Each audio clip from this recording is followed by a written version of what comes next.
Hey, Kevin, welcome to the Profit and Grit Show. How's it going? Good, thanks. Appreciate your invite, Tyler. I'm excited to be here. Yeah, appreciate you saying yes. I'd love to start out with just learning a little bit about you. Tell me about what you do professionally, and then maybe just a tidbit about you personally. Yeah, I've been in digital marketing and analytics now for like the last 15 years. Started my career in automotive, which I always say is one of the best industries if you're looking to learn quickly, because car dealers need leads and there's no bullshit behind that, right? So if you can succeed in auto, I think you can succeed in about any industry. But the cool story is I was with an agency that became the largest agency in automotive. We built the largest analytics product, and it was a great experience to see that business get acquired for over $1 billion. So you can imagine what that was like for the small town of Burlington, Vermont. But after that, my dad's been a plumber my entire life, right? He used to bring me to the job sites as a kid. So after that acquisition, I started asking questions about his business and helping him and his friends, which scaled to creating an agency in home services. And very quickly, our agency identified an opportunity when it comes to the problems around data fragmentation in the industry. So you have a home service contractor that's paying for SEO, advertising, direct mail. They're getting reports from their CRM, and there's no service available that's taking all that data in and automating attribution to understand what investments are actually driving revenue returns and which are not. So we ended up transitioning the agency business to become like taking that experience to build a data platform to help other agencies run their business and to help contractors better understand their marketing ROI. So we launched that product just under 3 years ago now. We have over 1,500 active customers, all in home services, that are using our dashboard and our platform today to better understand marketing returns. We do work with 30 plus private equity groups now, a lot of 30 agencies reselling our software. But at the end of the day, we're just trying to help contractors better understand where they're getting the biggest bang for their buck and what strategy adjustments can be made to better improve bottom line. Right. So as a fractional CFO, we love revenue to the bottom line, and that's really what Searchlight's here to help Very with. cool. So, what about on the personal note? I'd love to learn something about you. Anything you can share? Yeah, yeah. I married my high school sweetheart. I always knew she was the one. I mean, we have two young kids together. Avid snowboarder, outdoorsman, things like that. Up in Burlington, Vermont, we've got the lake, the mountains. But yeah, I mean, other than family and work, I mean, that's pretty much it for me these days. Yeah, Just very really cool. passionate about what we're doing. Yeah, that's awesome. Okay, I want to go back to your dad being a plumber. I believe you worked with him for a period of time. Is that correct? Oh yeah, nothing on the books. This is like, he'd drag me out of bed on a Saturday, Sunday morning and say, "Hey, I need you to come clean these fittings and nail the nail plates around these new rough-ins," or whatever he was doing. But definitely where I learned the respect for the industry and work ethic, that's for sure. Anything you saw, like when you had that experience that you even hold to today, like just experience in terms of maybe what your dad went through as a business owner in that industry, or just looking at the other technicians, any takeaways from that? Yeah, I mean, I my dad is very black and white, right? He's an old school plumber. You got to picture ripped jeans. As a kid, we'd show up in a minivan. The van's not wrapped. But he was a great plumber, right? And what really started Searchlight and got me passionate about helping these blue collar contractors is that marketing agencies can easily rip off people like my dad at Yeah. the end of the day, right? And I've done this long enough. I can make data dance, green, red, up, down, left, right. And my dad was always saying he said the comment that started Searchlight, which is I honestly I tried to buy his business before starting Searchlight. And even though he saw the success we had in automotive, he said everything you do online is bullshit until you can prove to me it makes money. And I talked to him about impressions and click-through rate and cost per lead, and he was just dumbfounded at the fact that if you gave me 10 grand, how come you can't tell me how much revenue that 10 grand brought my business? And honestly, I think out of our 1,500 plus customers today, everyone feels the exact same way, right? No plumber or home service contractor took up that career because they were a marketing expert, or maybe very few did as of recently. So what I noticed is just I want to help people like my dad stick to what they're best at and to let the data identify what's working and not working, not some snake oil sales pitch from God knows who. that sounds good and the data might look good, but if you understand marketing, you can ask a couple questions and quickly find out like what the hell is going on here. And I think that's what started Searchlight. I asked questions, I got on the phone, and I was like, this is unacceptable. And people like my dad deserve better. Did you feel like was there ever a point where you're like, "Hey, I'm going to create Searchlight and I'm going to help home service business owners," but that's a pretty big bridge just by your own, just because it's blue collar. I mean, and honestly, this is true with most industries. Like usually the business owner isn't really savvy, and so Mhm. how did you like? What were you thinking? Like, how am I going to make this connection so they can understand it, or was that your goal, is to make it very understandable? Yeah, I mean, we had to strip out all the marketing lingo and focus on metrics that plumbers understand, right? So we replaced click-through rate with booking rate, right? We replaced cost per lead with customer acquisition cost. So at the end of the day, what's cool is we work with some of the largest, most sophisticated home service contracting private equity roll-ups in the country. But it all started with showing a raw version of the dashboard to my dad and being like, what do you see here? He would say something like, well, why the hell aren't we selling these estimates? What's going on here? And it's like, all right, we're getting somewhere. He understands that. He sees the takeaway. He's asking the right questions. He's not just glossing over and eating lunch while he's on a monthly performance review call with his agency, right? Because we all know how fun those calls can be. But yeah, I mean, that's really it at the end of the day. Yeah. When it comes to like revenue leaks, what are the things that you see most often as they relate to, because you guys, I think over $2 billion of revenue you see flowing through your data. What do you see as big as revenue leaks? Is there something that's common? Yeah, the biggest one we right off the bat, every contractor needs to be aware of is their estimate follow-up, right? It's marketing's job. I say the farthest we take the opportunity is getting a truck in the driveway, but the marketing agency that's delivering those leads isn't going into the home to sell the job. A technician is, Right. right? And when the technician leaves the home, it's usually not the agency doing estimate follow up. It's now responsible for someone to say, hey, we were in your home 2 days ago. Is there anything more we can do to help close that job or whatever it is? So, right off the bat, when we were starting Searchlight, we identified and created a term that we call revenue potential. So, it's measuring all of the revenue marketing brought your business, regardless if you sell the estimate or not. And what's really helpful there is as a marketer, I could say, hey, I just had this call with the client. I brought in $92 million, but out of that 92 million, last month you closed 36 million of it. Right. So the marketing team isn't even getting credit for the right amount of opportunity they're bringing the business if you're only looking at what's hitting the P&L, right? Because you're only seeing closed and completed revenue that you've billed for. How do you put a value on that? Because you even said even before an estimate, how do you put a value on that? Is it an average amount, or because they haven't even really entered the cycle yet? What are you doing to come up with that 92 million as an example? Oh, so for that 92 million, when we look at all of the revenue, whether they've sold it or not, we all revenue for home service contractors lives in three stages of their business. You get Okay. the book job, then you get the estimate, right? Okay. And there you have an estimate revenue total. Then the next stage down is did we sell the estimate but Okay. haven't completed the job yet? So in that case, the customer has committed to the work.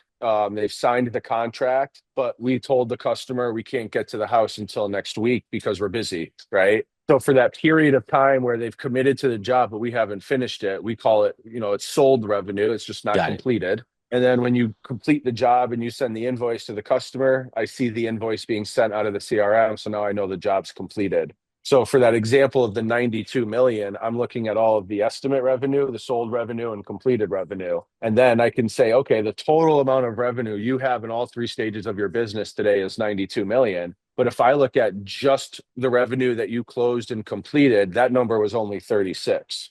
Got it. Okay. Right. So we really, as a marketer, it's imperative that we're able to show the true value of all the opportunity we bring in, not just what they see on the P&L. And that is attributed back to the estimate follow-up, which without a doubt, you're spending too much on marketing. You're spending too much to send the technician to the home, the hourly rates, the hours of doing the home audit. And then I'll talk to someone and I'll be like, oh, wow, you've got a, $200,000 job from a couple of weeks ago. Like, what are you doing to close that? And I hear, oh, I emailed them, but never heard back. And I'll say to them, I'm like, this is an opportunity to go make some nice warm cookies and show back up at the front doorstep and close that deal. right? Because we're spending too much money to get the opportunity to not follow up correctly. So that's the biggest. If there was one thing every business needs, it's a minimum of a drip campaign for follow up. So you can automate that with service or software if that's a problem for your team. But if it were me and my business, I would be sending a automated text message the minute I left the house, the following day. And it doesn't have to be a pushy message, but it could be like, hey, I'm leaving the office today in a few minutes. I just wanted to reach out and see if there's anything I can do to help before I head home for the day. That's just creating the door for someone to push open and say, actually, I do have a question about the job, right? But you're not saying, hey, sign the contract, sign the contract. You're coming across as a supportive resource. But at the end of the day, you got to be doing follow up or you're losing money, guaranteed. Yeah. I always like to think with myself when it comes to why I didn't buy something. And there are so many times that, it's not super urgent of a buy. And if someone followed up with me and the few times they do, I probably end up buying just because I get into the dialogue. And then I don't want to say I feel obligated, but I've now had the conversation and it's like, okay, let's just move forward. You seem like a good person. But there's been so many times I haven't bought because just someone didn't follow up with me and just kind of create the conversation and it wasn't really urgent and life goes on and you move on to the next thing. It's not even, it really comes down to the personal habits. Like I am so busy with young kids and the business and Right. everything that you're right. Sometimes I just forgot. Right. And I'm guilty of it myself, even with our own business and follow up. I mean, even this week, I was like, oh, wow, I haven't talked to this person in 3 weeks. Just send a random email. Hey, like, is there anything more you need from me? And his response was, oh, I'm so glad you reached out. Yeah, let's get started. Right. And it was like, oh, that's all he needed was that door to like to provide that opportunity for him to walk through. And it's not a home service industry problem. Sales Right. follow up is a pandemic in any industry, right? So if there's one thing to do to your business right now, if you can't do it manually, go hire. There's tons of software out there. Chirp's a great partner of ours, but very easy to set up a drip campaign and you check that box once and you always are following up with every estimate until they say stop texting me or they sign the contract and move forward. So Yeah. you've Yeah. earned the right to do that if with the amount of money you're spending on the marketing and going to the home and providing all of that service. Yeah. I had Ryan Fenn on my show a while back. Is Chirp your preferred? Yeah, he's a great guy. He's an incredible guy. Is that Chirp your preferred platform for doing this type of stuff? Or are you pretty much anything is fine? I mean, we have tons of partnerships, but without a doubt, when it comes to outbound, we've been working with Chirp for years. We've built their analytics platform, so it's connected, and not only just the software, but the team behind Chirp they're just awesome people. We love working with them. Yeah, they're a great group of people. Okay, cool. So, what my takeaway on the revenue leaks is really it's just all in the follow up. Is that where you're seeing the biggest uh, drop in the ball? I guess I'll say in opportunities is just follow up. So that's good. I would say one other thing. Um, in terms of automation, do you have any feeling like you use an example of $200,000? Is there any threshold of where, like in your process, should you say, hey, if you have an estimate over $50,000, your follow up should be bring cookies or whatever, and do a personal touch, or how do you see it when people are doing this effectively? If it were my business, I would treat Yeah. the $200,000 estimate the same way I would treat the $45 Okay. filter exchange, right? Okay. Like what we're really getting at here is customer experience, Okay. right? And that should be the guiding North Star for any decision your business is making. And you might sit here and be like, "Oh, well, I'm not going to do an automated follow up because that'll ruin the customer experience." But if you do it right, it's supporting the customer experience. Like imagine an email coming from the CEO of your local plumbing business that said, "Before I leave the office today, I just want to make sure you have everything you need." I would see that and feel very warm inside and supported. And if I got estimates from other companies that didn't reach out, Chirp was telling me another day, like they do videos for their follow-ups on Mhm. estimates. So it's the CEO saying, "Hey, we really appreciate the fact that you let us in your home." And like that to me is what's going to separate you from all of the other competition in your market. Um, so yeah, I mean, regardless of the size of the opportunity, put customer experience first, and you're going to do great with your business. Yeah, that's a great point. Hey, just kind of switching gears here. A lot of times we'll use the term cost per lead. And I think in researching you, there's somewhat of a lie in just leaning into cost per lead as your main metric. Could you talk about that a little bit? Why could that be a little misleading if you're just looking at cost per lead? I could go a lot of different directions here. The first thing is you got to define what's a lead. And I hate to say this, but that's where we're at, right? In Google Analytics, the standard digital marketing analytics reporting tool, you can define what a lead or conversion is, right? So at a minimum, when we talk about leads, like we got to make sure we're talking about tangible phone calls, forums, chats, schedule engines, because Google Analytics can be a conversion, or a lead could be someone that visits your directions page or was on your site for more than 2 minutes, and it looks like a conversion, but it really wasn't, right? And cost per lead can be great. I have a lot of clients that are their goal is to decrease your cost per lead over time. And I just think that is the absolute worst way to be managing a digital marketing strategy, because I don't give a shit if my cost per lead is going up. If I know downstream my average ticket's 12 grand, do I care that my cost per lead went from 125 to 140? If I'm making 12 grand downstream, like we're tripping over pennies here for the wrong reasons, right? Right. And the other thing too, that is like the most important data point I can give anyone listening today is 80% of your leads don't buy your services. 60% of your leads don't book. And that's not qualifying the leads. That's saying the phone rang, you got a form, did that form or call book, yes or no? And once you realize, and this is across 1,500 accounts, but once you realize that 80% of your leads don't buy a service, then how the hell are you using cost per lead to define success? 80% of the leads don't buy. I need a better metric to define success, right? Right. And that's where customer acquisition cost and average ticket will give you a much better directional target to be going after when it comes to building a strong strategy. Because your cost per lead might be great, but if your customer acquisition cost is 3 grand and your average ticket's 2 grand, cost per lead doesn't matter. We're wasting money, right? So Yeah. as an industry, we got to get past that metric and start measuring revenue. I do want to talk about something you said. You talked about, being on someone being on your website for 2 seconds could, in theory, count as a conversion. How do we in our industry, because I feel like, and I don't want to pick on agencies, but this is one thing I see within my own practice. A lot of times clients will come to me and I'll be, hey, could you share with me the marketing reports that you get, the advertising reports? I want to see what your conversion looks like. And there's such a wide definition. Sometimes clients will think, oh yeah, I'm converting so wonderful. But then when you dig in, it's not really revenue conversion. It's just a bunch of data that doesn't really mean anything.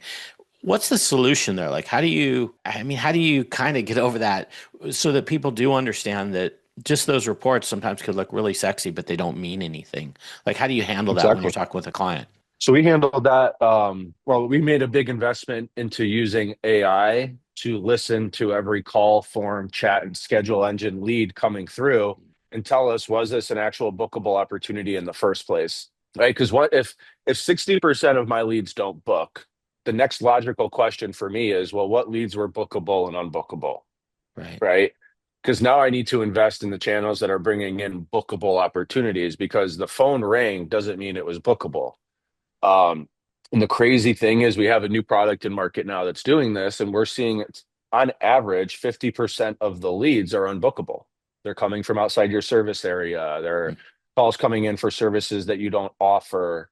And it's very obvious that changes need to be made. But on the flip side, we see a lot of bookable leads coming in that don't get booked.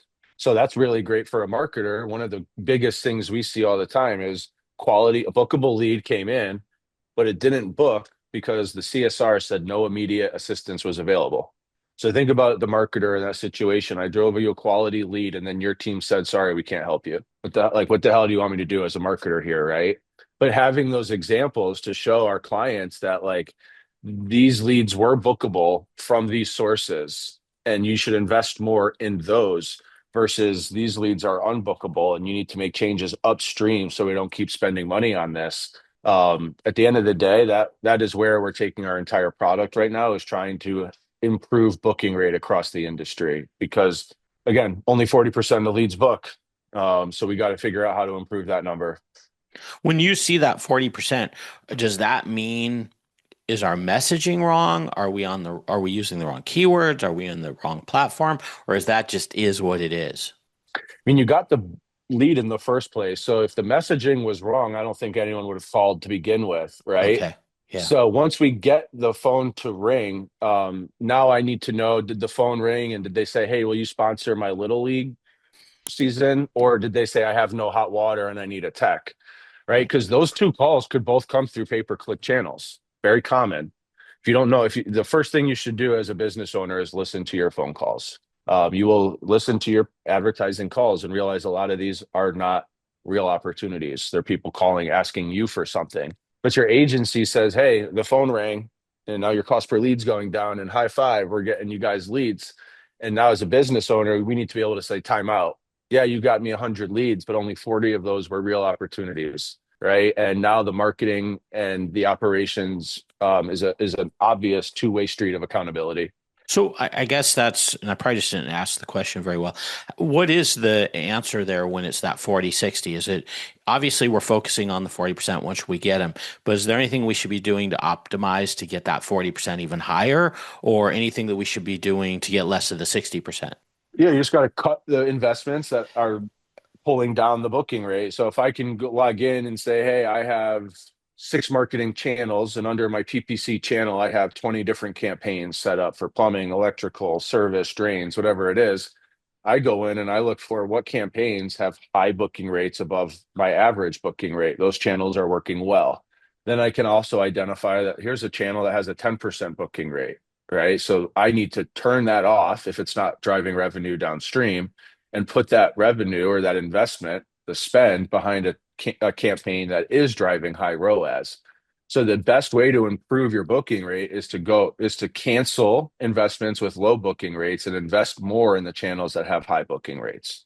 Got it. Okay, that's kind of where I was going. And then a lot of times we're conditioned to think, get the leads as cheap as you want, as you can get. Wouldn't you say that's to some degree not true? I'll tell you It, a good story. yeah, please. So we onboarded an agency about a year ago, 400 or 500 employees, great successful business. Been around for, let's just say, over a decade. And they told me, and I've lived this life, but they told me, hey, we optimize our agency to the campaigns that have low cost per clicks. So the cost to get someone to your website is cheap, and we're looking for high conversion rates. So we want clicks to the websites and we want a lot of people to call or something like that, right? They sign up with SearchLight and they realize that those investments downstream don't make money, right? Let's just say the campaigns have a great cost per click. The lead volume looks high, but SearchLight is saying we're not making money. Now, in the same view, here's a channel that the cost per click is high and the lead costs are high. Normally, agencies run from that. But if Searchlight says it's high, meaning it's 300-400 bucks, but the average ticket from these campaigns is $12,000-15,000, that's a perfect example of using the wrong metric that is misguiding you into the wrong direction, right? I work very closely with a lot of board members on private equity groups. They tell me it's painful for them when the CMO walks into the meeting, the quarterly business review, and talks about lead cost going up and lead volume going down because they're setting themselves up for failure in that conversation. If they went in and say, hey, lead costs are going up, but our average ticket and our revenue downstream is going up at a faster rate, and we don't have to worry about these lead costs, it changes the whole, feeling on that in that review. So coming from large groups to small groups, we got to start measuring revenue and get past the cost per lead because it is really misguiding. When you have these conversations, are you having this conversation with the business owner, or is this usually an agency that works for the business owner?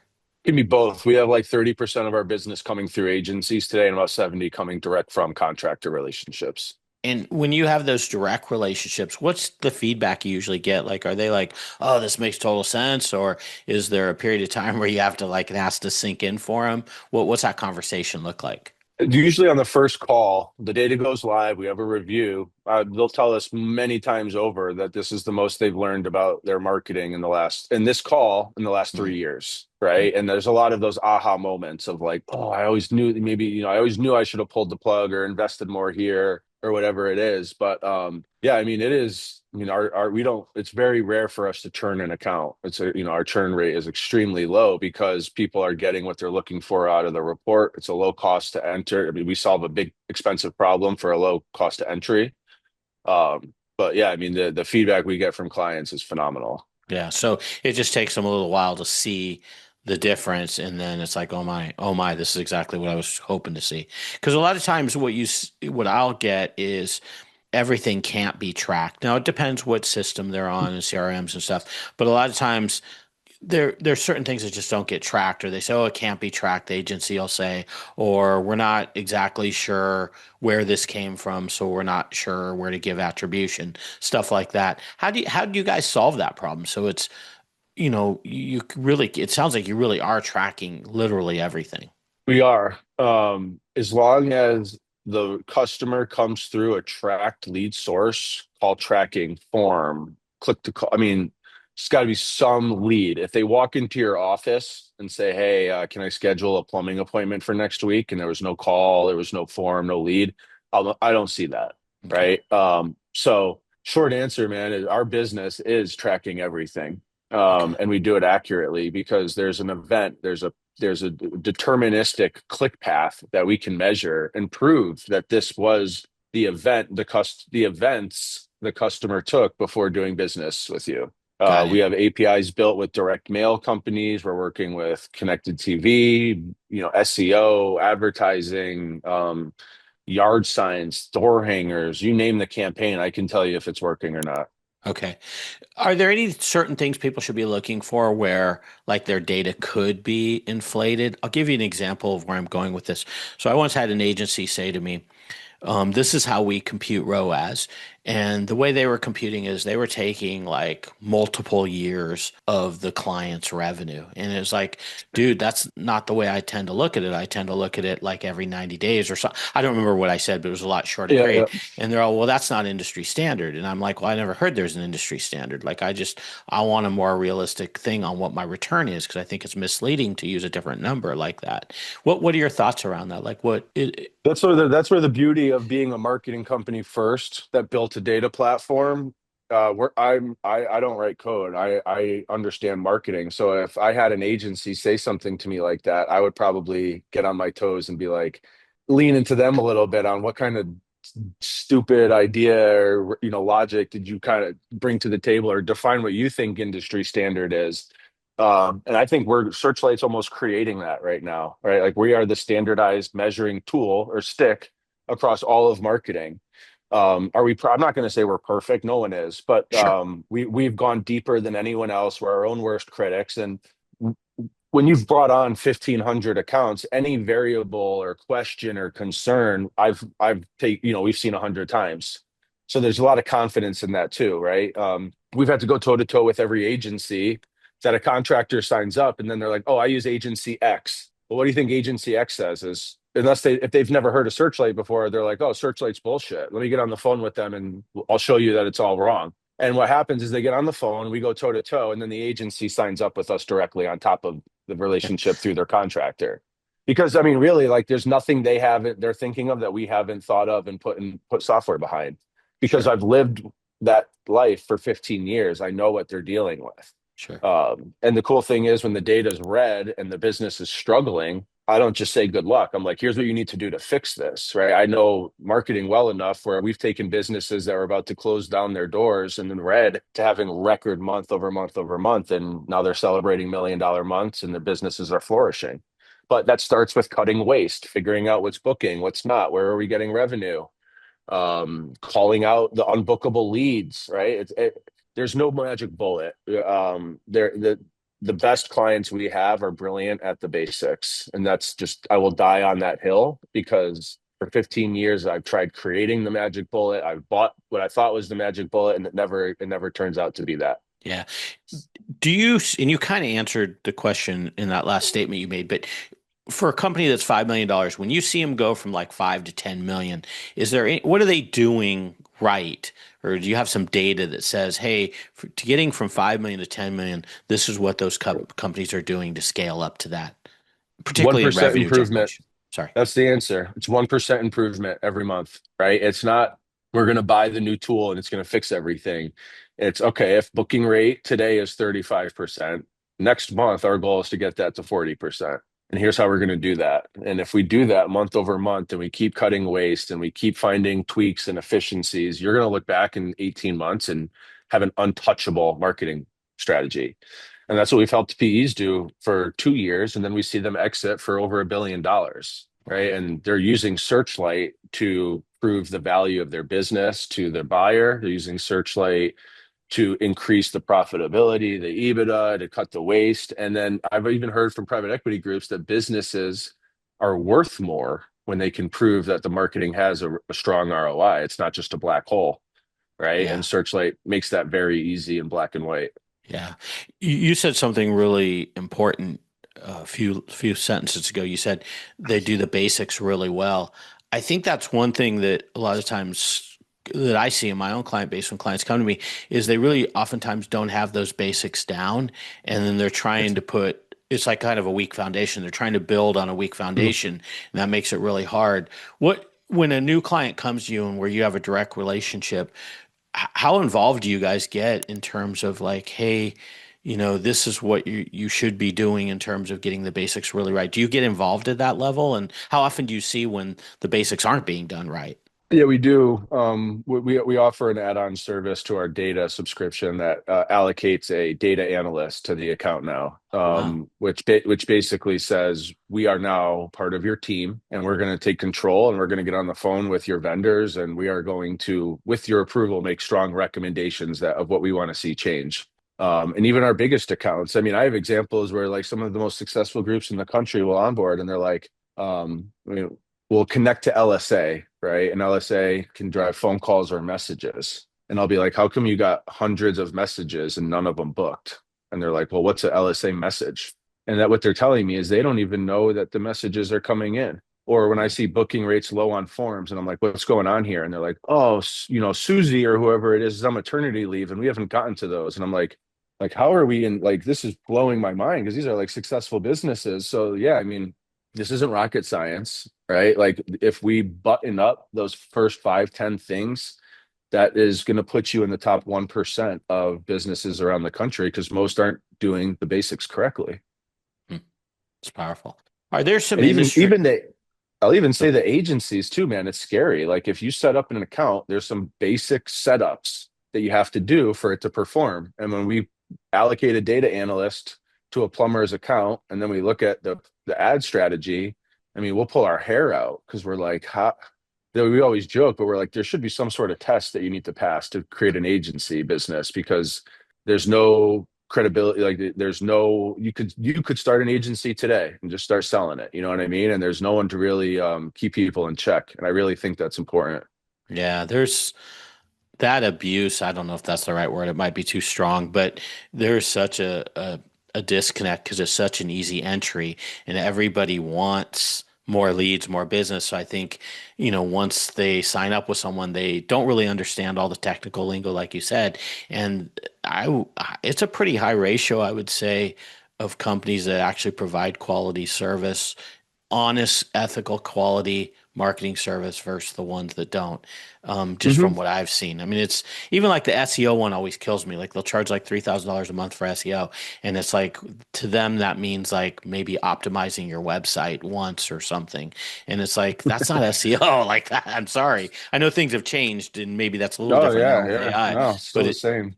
it's a head scratcher to me. There's a lot of abuse in that area. Yeah.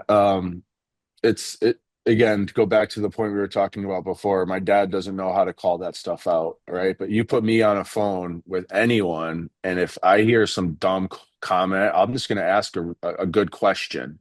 And very quickly, they're not going to have answers, and it's going to be obvious to the clients on the phone that this isn't the right partner, right? But if I ask the right questions and I get good responses back and quality, challenging questions in response, I'm like, oh, okay, let's roll up our sleeves and let's get into it. This is a real player we got here, and let's do this. I love those conversations, and what happens is those clients sign up with us and they love Searchlight because they get that we've been down that road, and we're here to support their business. Because again, we started this company because we had to prove the value of our own efforts, right?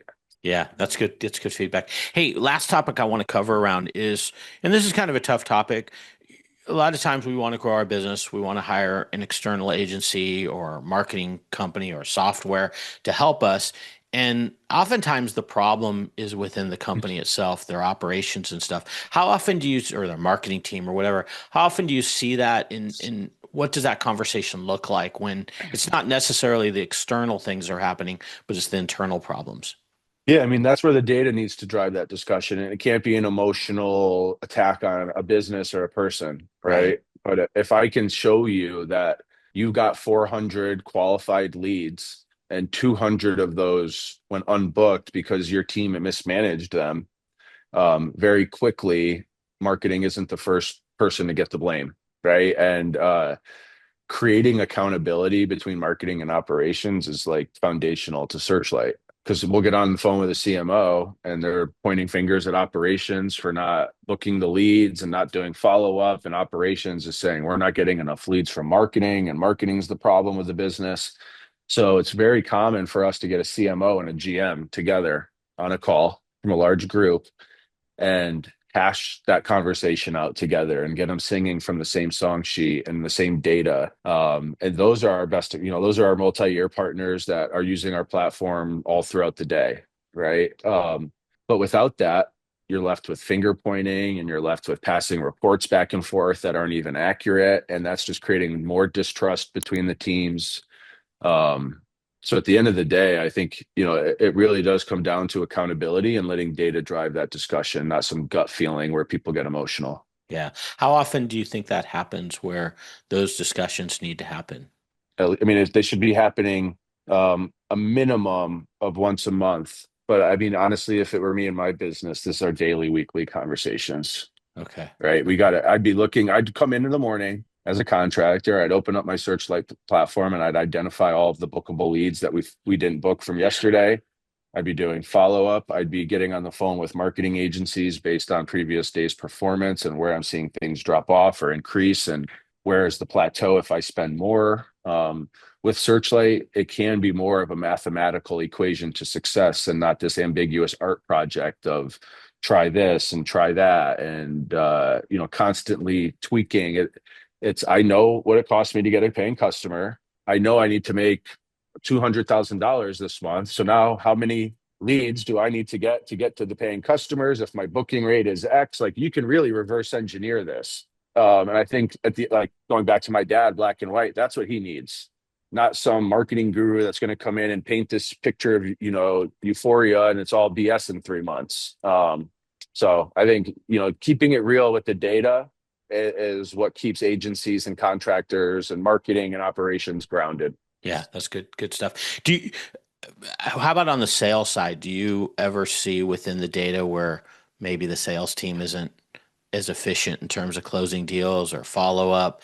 And how would you handle a conversation like, would it be exact same conversation? But let's say it's a little bit smaller where there might not be a GM, there's a business owner, and there's a sales team. Like what would that conversation look like?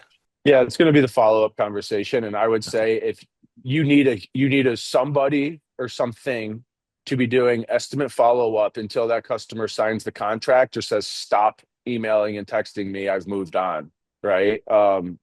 And I don't care the size of your business. That's something, if you don't have the resources to do that at the human level, you need to invest in software and you need to set up that drip campaign. Because what are you paying a technician to go to the home for? How many, for a couple hours to do the audit? What are you paying for marketing?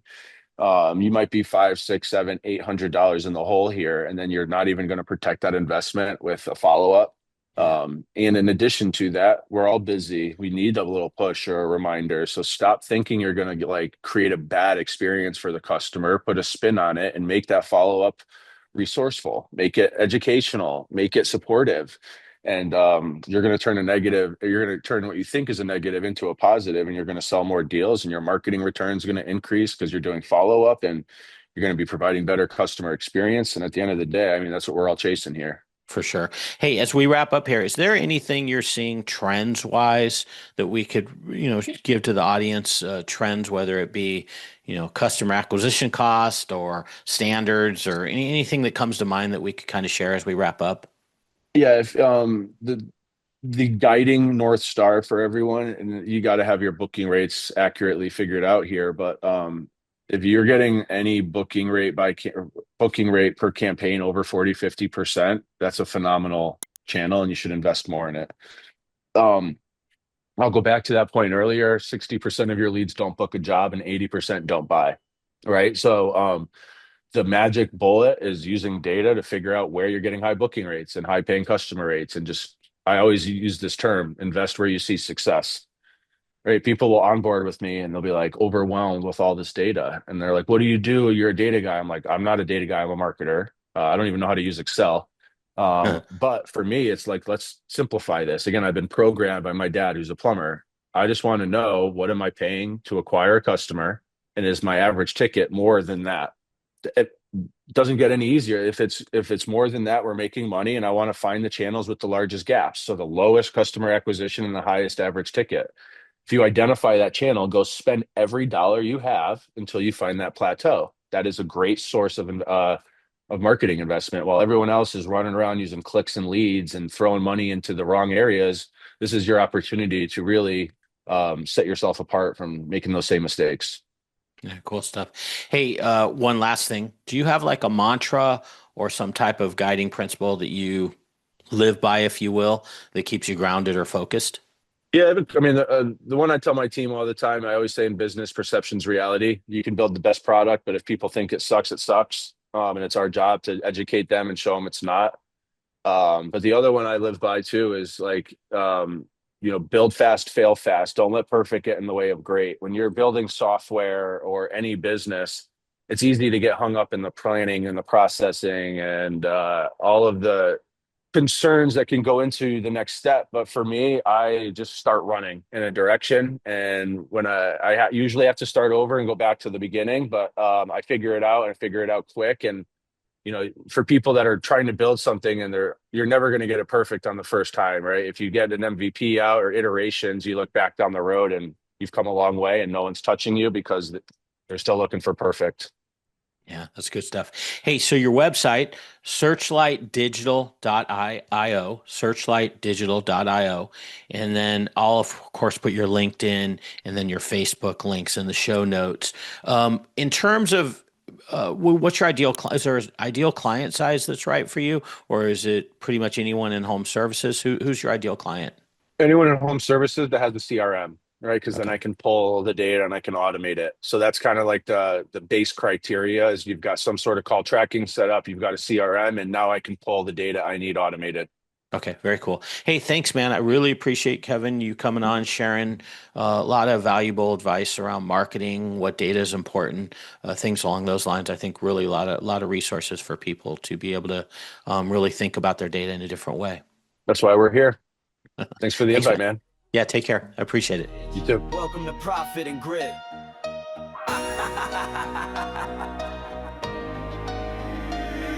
It's profit and grit, not luck and a wish. From the wrench to the spreadsheet, we're stacking our chips. Slow season hits, man, we tighten the ship. It's the